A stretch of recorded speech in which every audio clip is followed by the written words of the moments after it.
신의주는 이미 국가의 통제가 사라진 공간이었습니다. 화폐 개혁 이후 시장은 붕괴했고 굶주린 주민들은 삶의 기반을 잃은 채 분노와 절망 속에서 뒤엉켜 있었습니다. 보위부의 단속은 더욱 잔혹해졌지만 그마저도 곳곳에서 무너졌습니다. 질서와 규율은 사라지고 누구도 안전을 보장받지 못하는 무정부의 기운이 도시 전체를 뒤덮고 있었습니다. 왜 이 도시는 가장 먼저 무너져 내렸던 것일까요? 그 모든 것은 이렇게 시작되었습니다. 제 이름은 김철수, 나이는 43입니다. 저는 신의주 통일거리 시장에서 15년 동안 자파 도매업을 했습니다. 중국 단둥에서 넘어온 생필품, 옷가지, 전자제품 같은 것들을 떼다가 시장 소매상들에게 파는 장사였습니다. 2009년 11월, 그때만 해도 저는 제 인생이 제법 성공했다고 믿었습니다. 고난의 행군 시절, 배급이 끊기고 사람들이 굶어 죽어나가던 그 지옥 같은 시절을 겪은 사람이라면 누구나 알 것입니다. 살아남으려면 장사를 해야 한다는 것을요. 저는 아내 순이와 아들 민철이, 딸 혜진이 이렇게 네 식구를 먹여 살리기 위해 악착같이 돈을 모았습니다. 새벽 4시에 일어나 시장에 나가고 밤늦게까지 장부를 정리하고 보위부 지도원과 당 간부들에게 매달 정해진 날짜에 뇌물을 갖다 바쳤습니다. 그래야 장사를 할 수 있었으니까요. 15년을 그렇게 살았습니다. 그리고 저는 마침내 제 집 마루 밑에 북한 돈 1,500만 원과 중국 돈 5,000달러를 숨겨둘 수 있었습니다. 그 돈은 제 자랑이었고 제 가족의 미래였습니다. 아버지, 내년에 저 평양 상업대학 갈 수 있을까요? 17살 아들 민철이가 물었을 때 저는 가슴을 펴고 대답했습니다. 당연하지. 아버지가 다 준비해뒀다. 너는 공부만 열심히 해라. 아들의 대학 자금, 딸의 결혼 준비금, 그리고 저희 부부의 노후 자금까지. 저는 제 손으로 우리 가족의 미래를 만들어가고 있다고 믿었습니다. 밤이면 저는 가끔 마루 밑 돈을 꺼내 세어보곤 했습니다. 북한 돈 1,500만 원. 만원짜리 지폐 1,500장. 그 돈뭉치를 만지작거리며 저는 생각했습니다. 이제 우리 가족은 안전하다. 배고플 일도 없고 굴욕당할 일도 없다. 시장에서도 사람들은 저를 인정해 주었습니다. 김철수 동무 역시 장사 수완이 좋아. 저 사람은 믿을만해. 물건도 괜찮고 가격도 정직하지. 저는 그런 평판이 자랑스러웠습니다. 고난의 행군 때 굶어 죽어간 이웃들을 보며 저는 맹세했었습니다. 내 가족만큼은 절대 굶기지 않겠다. 그 맹세를 지키기 위해 15년을 악착같이 살았고 마침내 저는 해냈다고 믿었습니다. 하지만 2009년 11월 말 시장에 이상한 소문이 돌기 시작했습니다. 돈을 바꾼다더라. 무슨 소리야? 돈을 왜 바꿔? 글쎄, 중국 돈 쓰는 놈들 잡으려고 그런다던데. 저는 그 소문을 대수롭지 않게 여겼습니다. 화폐 개혁? 설마 그런 일이 있겠습니까? 있다 해도 저처럼 성실하게 장사한 사람에게까지 피해를 주지는 않을 거라고 생각했습니다. 그날 저녁, 저는 마루 밑에서 돈뭉치를 꺼내 한 번 더 확인했습니다. 북한 돈 1,500만 원. 제 15년 인생이 고스란히 담긴 그 돈뭉치는 여전히 그 자리에 있었습니다. 여보, 뭐 하는 거예요? 아내 순이가 물었습니다. 아무것도 아니야. 그냥 확인 좀 하는 거지. 저는 다시 마루 밑에 돈을 넣고 판자를 덮었습니다. 그때만 해도 저는 몰랐습니다. 이것이 제가 그 돈을 온전한 상태로 보는 마지막 날이 될 줄은. 2009년 11월 30일, 그날을 저는 평생 잊을 수 없습니다. 아침 일찍 시장에 나갔는데 분위기가 이상했습니다. 사람들이 웅성거리며 모여 있었고 누군가의 라디오에서 아나운서의 목소리가 흘러나오고 있었습니다. 조선민주주의인민공화국 중앙은행 공고. 화폐 개혁을 단행한다. 구화폐 100원은 신화폐 1원으로 교환한다. 교환 기한은 일주일이며 1인당 교환 한도는 10만 원으로 제한한다. 저는 그 자리에 얼어붙었습니다. 제 귀를 의심했습니다. 100대 1?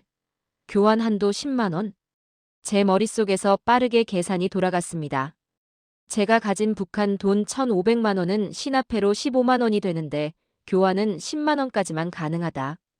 그러면 나머지 5만 원어치 구화폐로 500만 원은 그냥 휴지 조각이 된다는 말인가? 이게 무슨 개소리야? 누군가 소리쳤습니다. 시장이 순식간에 아수라장이 되었습니다. 사람들이 울부짖고 저주하고 주저앉아 통곡했습니다. 저는 미친 사람처럼 집으로 달려갔습니다. 여보, 여보. 마루 밑에서 돈뭉치를 꺼냈습니다. 10,000원짜리 지폐 1,500장. 제 15년 인생이 담긴 그 돈뭉치를 두 손으로 움켜쥐었습니다. 손이 떨렸습니다. 이게 뭐야? 이게 대체 무슨... 아내 순이가 뒤늦게 들어와 상황을 알고는 그 자리에 주저앉아 울기 시작했습니다. 여보, 그럼 우리 돈이 어떻게 되는 거예요? 15년을. 우리가 15년을 모은 돈이. 저는 대답할 수 없었습니다. 아들 민철이가 학교에서 돌아왔습니다. 학교에서도 난리가 났다고 했습니다. 선생님들도 울고 학생들도 울고 모두가 패닉 상태라고 했습니다. 아버지, 그럼 제 대학 등록금은요? 저는 아들의 눈을 똑바로 쳐다볼 수 없었습니다.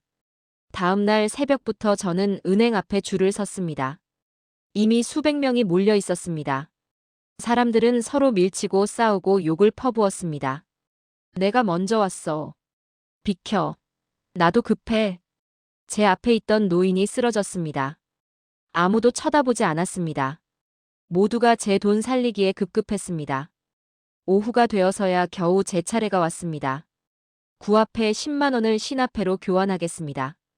은행원이 기계적으로 신화폐 1,000원을 건넸습니다. 딱 그뿐이었습니다. 집에 돌아와 저는 마루 밑에 남은 돈뭉치를 꺼냈습니다. 구화폐 1,400만 원. 이제 이것은 아무 쓸모없는 종이 조각이었습니다. 저는 그 돈뭉치를 바닥에 내팽개쳤습니다. 10,000원짜리 지폐들이 방 안에 흩어졌습니다. 15년. 내 15년이. 그날 밤 저는 온 가족 앞에서 울었습니다. 새벽 4시에 일어나 시장에 나가고 눈 깜짝할 사이에 사기당하지 않으려고 신경 쓰고 보이부 놈들에게 굽실거리며 뇌물 바치고 그렇게 15년을 악착같이 모은 돈이 하루아침에 휴지 조각이 되었습니다. 제 아내는 말없이 흩어진 돈을 주우며 울었고 아들 민철이는 벽을 보며 주먹을 쥐고 있었고 딸 혜진이는 겁에 질려 방 구석에 웅크리고 있었습니다. 국가가 우리를 털었습니다. 강도보다 더 무서운 방법으로. 화폐 개혁 이후 신이 주는 지옥이 되었습니다. 시장이 마비되었습니다. 신화폐는 너무 적었고 구화폐는 쓸모없었고 중국 돈을 가진 사람들은 당국의 단속이 무서워 감히 꺼낼 수도 없었습니다. 가장 큰 문제는 물가였습니다. 쌀 1kg에 신화폐 500원이요. 상인이 소리쳤습니다. 예전 같으면 구화폐 5만 원, 그러니까 신화폐로 500원이었습니다. 물가는 그대로인데 저희 손에 쥐어진 돈은 100분의 1이 된 것입니다. 제가 은행에서 교환받은 신화폐 1,000원으로는 쌀 2kg밖에 살 수 없었습니다. 우리 가족 넷이 한 달을 버티려면 최소한 쌀 60kg이 필요했습니다. 그러려면 신화폐 3만 원이 필요했습니다. 저는 절망했습니다. 아버지, 배고파요. 14살 딸 혜진이가 말했습니다. 저는 아이에게 줄 밥이 없었습니다. 중국 돈이 있었습니다. 마루 밑에 숨겨둔 5,000달러. 하지만 그것을 꺼낼 수가 없었습니다. 보이부가 시장에서 중국 돈 쓰는 사람들을 색출하고 있다는 소문이 돌았습니다. 적발되면 반동분자로 몰려 정치범 수용소로 끌려간다고 했습니다. 저는 밤마다 마루 밑을 열어 중국 돈뭉치를 꺼내보았습니다. 5,000달러. 이것만 있으면 우리 가족이 1년은 먹고 살 수 있었습니다. 하지만 이것을 쓰는 순간 우리는 범죄자가 되는 것이었습니다. 며칠 뒤 저는 예전에 거래하던 중국 상인에게 몰래 연락을 시도했습니다. 중국 돈을 물건으로라도 바꾸고 싶었습니다. 최 사장, 미안하오. 지금 북조선 장사 안 해요. 너무 위험해요. 전화가 끊겼습니다. 저는 완전히 고립되었습니다. 그때 시장에서 난리가 났습니다. 돈 돌려내라. 우리 돈 돌려내라. 12월 중순쯤이었을 것입니다. 화폐 개혁으로 모든 것을 잃은 상인들이 시장 한복판에 모여 소리치기 시작했습니다. 저도 그 무리에 섞여 있었습니다. 15년 모은 돈을 하루아침에 빼앗아가다니. 이게 나라냐? 이게 당이냐? 도둑놈들, 강도 새끼들. 저는 태어나서 처음으로 당을 향해 욕을 했습니다. 그동안 억눌렀던 분노가 폭발했습니다. 주변 사람들도 마찬가지였습니다. 보이부 요원들이 나타났습니다. 지금 뭐 하는 짓이냐? 당장 해산하지 못해. 하지만 그날은 사람들이 물러서지 않았습니다.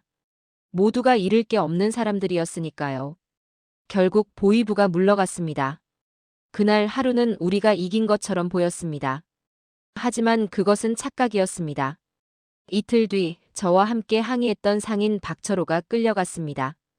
그리고 사흘 뒤 시장 한복판에서 공개 처형되었습니다. 반동분자 박철호는 화폐 개혁을 비방하고 당의 정책에 반대하며 인민을 선동한 죄로 총소리가 울렸습니다. 저는 공개 처형장에 강제로 동원되어 그 광경을 지켜봐야 했습니다. 박철호는 제 옆에서 함께 소리쳤던 사람이었습니다. 그날 밤 집에 돌아온 저는 떨리는 손으로 마루 밑을 열었습니다. 아내 순이가 물었습니다. 여보, 우리 어떡해요? 박철호 동무도 당신이랑 같이. 알아. 다음은 나일지도 몰라. 저는 중국 돈뭉치를 꺼내 품속에 숨겼습니다. 더 이상 선택의 여지가 없었습니다. 살려면 이곳을 떠나야 했습니다. 박철호의 공개 처형 이후 시장은 죽은 듯 조용해졌습니다. 하지만 저는 알고 있었습니다. 보이부가 명단을 만들고 있다는 것을요. 2010년 1월 초 예전에 제가 매달 뇌물을 바치던 보이부 지도원 리명철을 시장에서 마주쳤습니다. 김철수 동무. 그가 저를 불렀습니다. 예전에 그 비위 맞추는 웃음은 온데간데 없었습니다. 최근에 동무가 시장에서 무슨 짓을 했는지 다 알고 있소. 지도원 동무, 그게 아니라. 조용히 하시오. 우리가 동무를 당장 잡아가지 않는 건 동무가 15년 동안 협조적이었기 때문이오. 하지만 앞으로 한 번만 더 문제를 일으키면 그때는 봐주지 않소. 그는 담배를 한 모금 빨고는 제 귀에 속삭였습니다. 솔직히 말하면 동무 이름이 이미 명단에 올라 있소.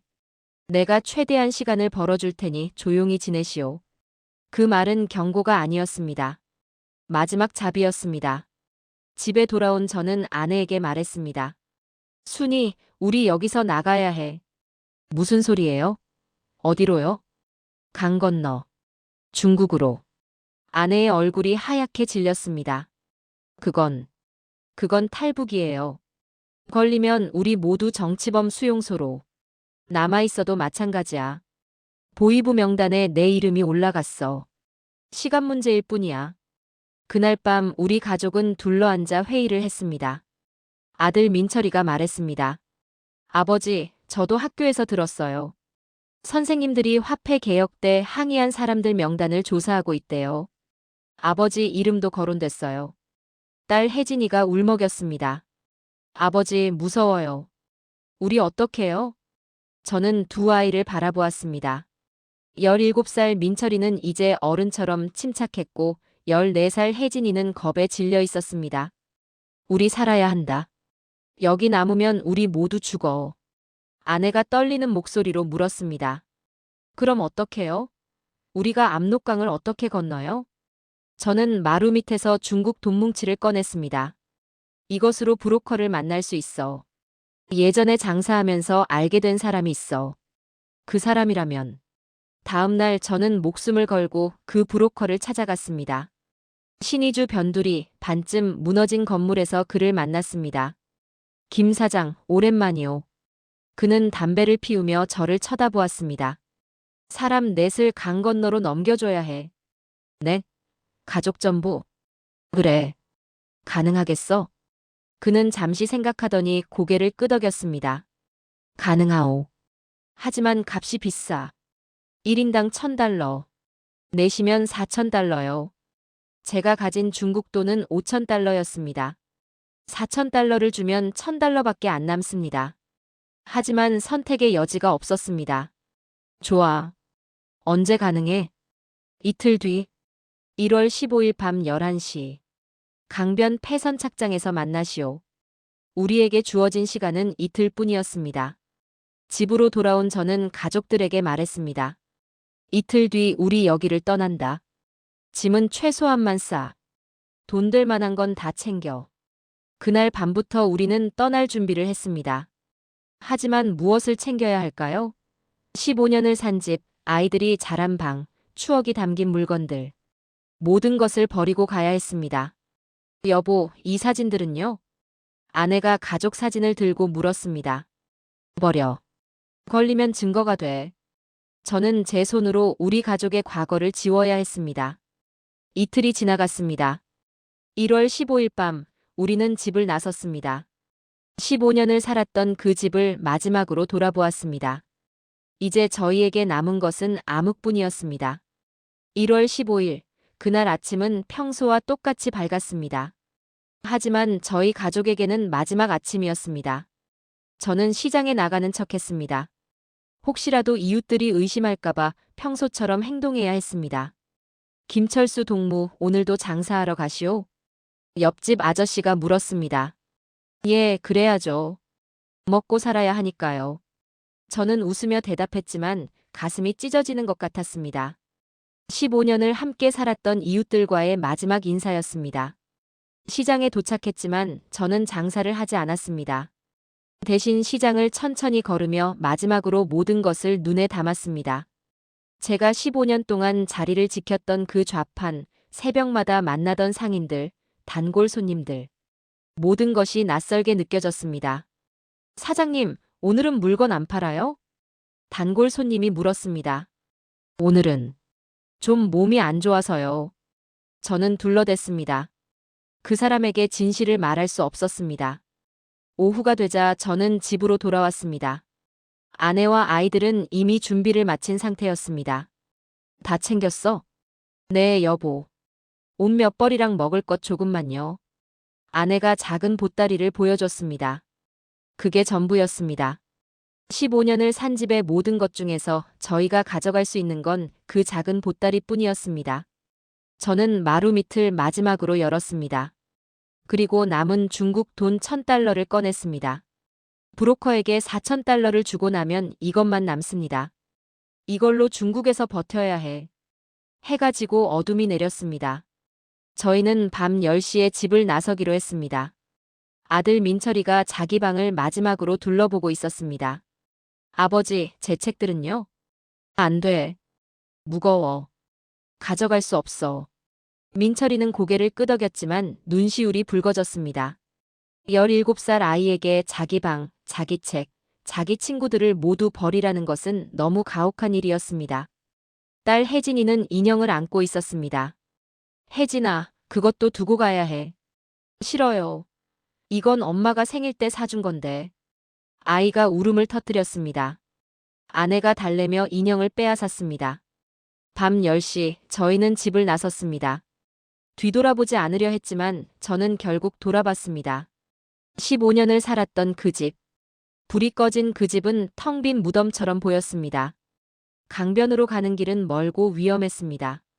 순찰대와 마주치지 않으려면 큰 길을 피해 골목길로 가야 했습니다. 1시간쯤 걸었을까요? 갑자기 앞에서 손전등 불빛이 보였습니다. 누구냐? 순찰대였습니다. 저는 온 가족을 골목 그늘로 밀어 넣었습니다. 숨소리도 내지 마. 저희는 숨을 죽이고 기다렸습니다. 순찰대원 2명이 손전등을 이리저리 비추며 지나갔습니다. 딸 혜진이가 떨고 있었습니다. 아내가 아이 입을 막았습니다. 다행히 순찰대는 저희를 발견하지 못하고 지나갔습니다. 계속 가자. 저희는 다시 걷기 시작했습니다. 밤 11시가 가까워졌습니다. 드디어 강변 폐선 착장이 보였습니다. 어둠 속에서 누군가 담배를 피우고 있었습니다. 브로커였습니다. 늦었소, 김 사장. 미안해. 순찰대 때문에. 저는 품에서 중국 돈 4,000달러를 꺼내 그에게 건넸습니다. 그는 돈을 세어보더니 주머니에 넣었습니다. 배는 저기 있소. 자, 이제 출발하시오. 갈대밭 사이에 작은 목선이 숨겨져 있었습니다. 저희 가족 넷이 타기에도 비좁아 보였습니다. 이걸 타고 강을 건너요? 아내가 불안한 목소리로 물었습니다. 다른 방법 없소. 빨리 타시오. 저희는 배에 올랐습니다. 브로커가 엔진을 켰습니다. 낮은 엔진 소리가 밤의 정적을 깼습니다. 배가 천천히 강으로 나아가기 시작했습니다. 뒤를 돌아보니 신의주의 불빛이 점점 멀어지고 있었습니다. 제 15년 인생이 저 어둠 속으로 사라지고 있었습니다. 압록강은 생각보다 넓었습니다. 1월 한겨울, 강물은 얼음장처럼 차가웠고 강바람은 뼈를 애는 듯 했습니다. 배가 강 중심으로 나아갈수록 저는 더욱 불안해졌습니다. 사방이 칠흑 같은 어둠이었고 물소리만이 들렸습니다. 아빠, 무서워요. 딸 혜진이가 제 팔을 꽉 붙잡았습니다. 괜찮아. 조금만 참아. 거의 다 왔어. 저는 아이를 안심시켰지만 제 심장은 미친 듯이 뛰고 있었습니다. 배가 강의 절반쯤 지났을 때였습니다. 저기 봐요. 아내가 손가락으로 가리켰습니다. 북한 쪽 강변에서 손전등 불빛이 보였습니다. 순찰대였습니다. 브로커가 재빨리 엔진을 끄고 노를 저었습니다. 소리 내지 마시오. 움직이지도 마시오. 저희는 숨을 죽였습니다. 손전등 불빛이 강 위를 훑었습니다. 빛이 저희 배 가까이 다가왔습니다. 조금만 더 가까이 오면 발각될 것 같았습니다. 그때 북한 쪽에서 다른 소리가 들렸습니다. 순찰 대원들끼리 뭔가 이야기를 나누는 소리였습니다. 그리고 손전등 불빛이 다른 쪽으로 향했습니다. 저희는 간신히 발각을 피했습니다. 브로커가 다시 엔진을 켰습니다. 배는 다시 중국 쪽을 향해 나아갔습니다. 이제 거의 다 왔소. 브로커의 말에 저는 안도의 한숨을 쉬었습니다. 하지만 그때였습니다. 철컥. 이상한 소리가 났습니다. 배 밑에서 나는 소리였습니다. 이게 뭔 소리? 브로커의 얼굴이 하얗게 질렸습니다. 제기랄. 물이 새고 있소. 배 바닥에 물이 차오르기 시작했습니다. 오래된 배라 틈새로 물이 스며들고 있었습니다. 어떡해요? 아내가 비명을 질렀습니다. 침착하시오. 물을 퍼내야 해. 저희는 손으로 물을 퍼내기 시작했습니다. 하지만 물은 계속 차올랐습니다. 아빠, 물이 자꾸 들어와요. 혜진이가 울었습니다. 배 바닥에 물이 이미 발목까지 차올랐습니다. 조금만 더 버텨. 저기 보여. 중국 땅이야. 저 앞에 중국 쪽 강변이 보였습니다. 하지만 아직도 100m는 더 가야 했습니다. 배는 점점 가라앉고 있었습니다. 이러다간 다 빠져 죽소. 헤엄쳐서라도 가야 해. 브로커가 소리쳤습니다. 뭐라고요? 이 추운 물에? 다른 방법 없소. 그 순간 배가 심하게 기울었습니다. 물이 한쪽으로 쏟아져 들어왔습니다. 다들 물에 뛰어들어. 어서. 저는 딸 혜진이를 안고 물로 뛰어들었습니다. 으악.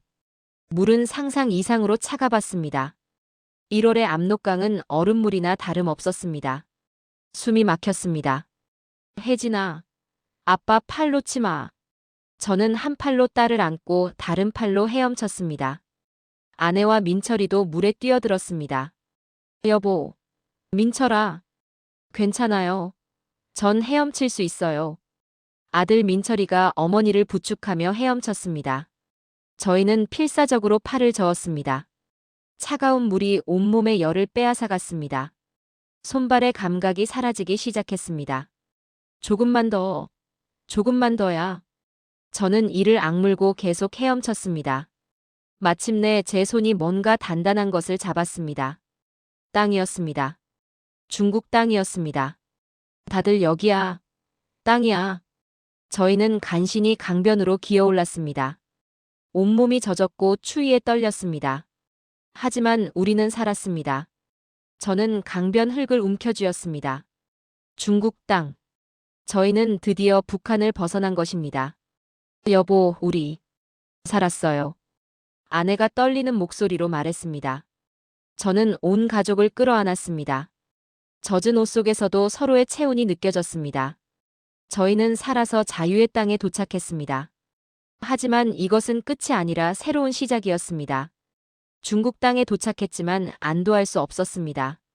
젖은 옷을 입은 채 1월의 추위 속에 있으니 곧 얼어 죽을 것 같았습니다. 빨리 움직여야 해. 여기 있다간 얼어 죽어. 저희는 비틀거리며 강변을 벗어났습니다. 어디로 가야 할지 몰랐습니다. 그저 강에서 멀리 떨어지는 것만이 목표였습니다. 1시간쯤 걸었을까요? 저 앞에 버려진 농가가 보였습니다. 저기서 하룻밤만 보내자. 저희는 그 빈집으로 들어갔습니다.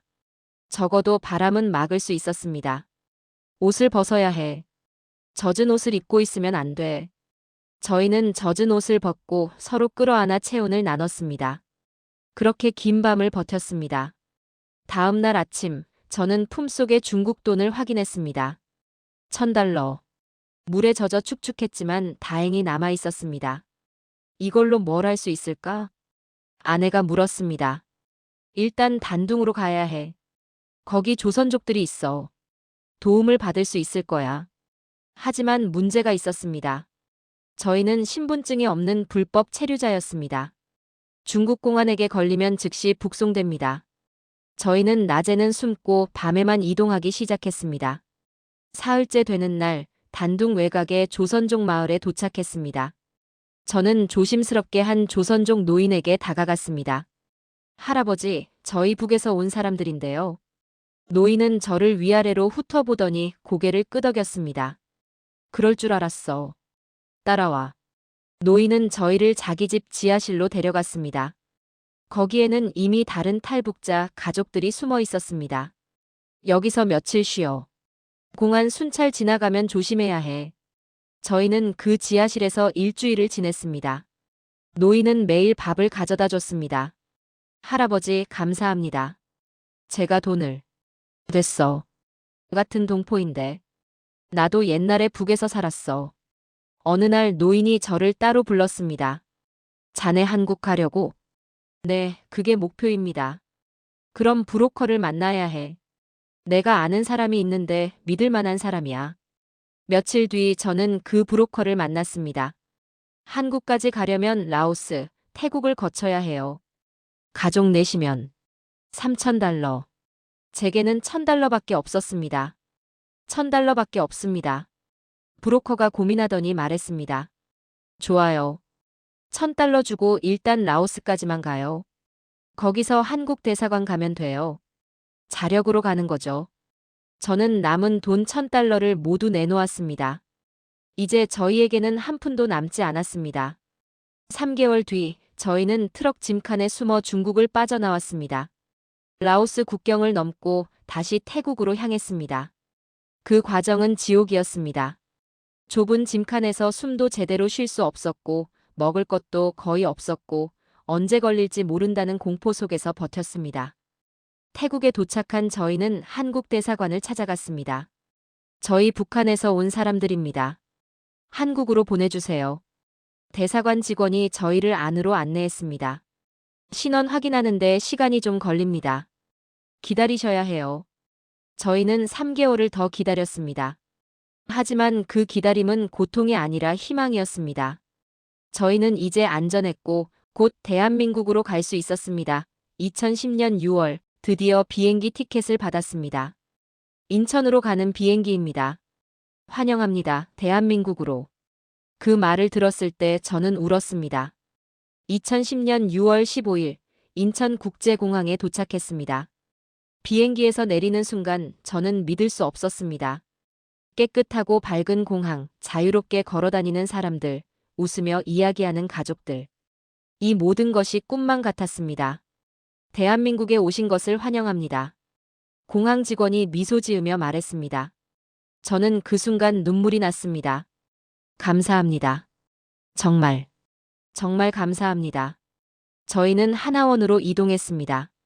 거기서 3달 동안 남한 사회 적응 교육을 받았습니다. 처음에는 모든 것이 낯설었습니다. 자유롭게 인터넷을 쓸 수 있다는 것, 밤 12시에도 편의점에 가서 먹을 것을 살 수 있다는 것, 아무도 제 신분을 의심하지 않는다는 것.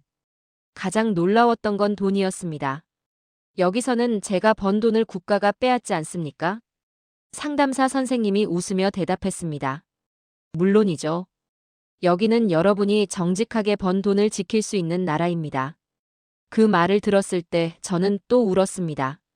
북한에서 15년 동안 모은 돈은 하루아침에 사라졌지만 여기서는 제가 번 돈을 지킬 수 있다는 것. 그것이 얼마나 큰 의미인지 북한을 겪어보지 않은 사람은 모를 것입니다. 하나원을 수료하고 저희 가족은 서울에 정착했습니다. 정부에서 지원금을 받았고 작은 전셋집도 마련할 수 있었습니다. 아빠, 여기 정말 우리 집이에요? 딸 혜진이가 물었습니다. 그래, 이제 우리 집이야. 아무도 우리를 쫓아내지 않아. 저는 처음에 공장에서 일했습니다. 힘들었지만 월급을 받을 때마다 감격스러웠습니다. 이 돈은 제 것이었습니다. 누구도 빼앗아갈 수 없었습니다. 2년 뒤 저는 작은 중국 식품 도매업을 시작했습니다. 신의주에서 했던 그 장사와 비슷했지만 여기서는 보위부에 뇌물을 바칠 필요가 없었습니다. 정직하게 세금만 내면 됐습니다. 아버지, 제가 대학 합격했어요. 아들 민철이가 합격증을 들고 달려왔습니다. 서울의 한 대학 경영학과였습니다. 민철아, 정말 잘했다. 북한에서는 돈이 있어도 꿈꿨던 평양상업대학조차 불확실했습니다. 하지만 여기서는 아들이 실력으로 대학에 합격했습니다. 딸 혜진이도 고등학교에 잘 적응했습니다. 아빠, 저 친구들한테 북한 이야기해도 돼요? 그래, 이제는 내가 어디서 왔는지 숨길 필요 없어.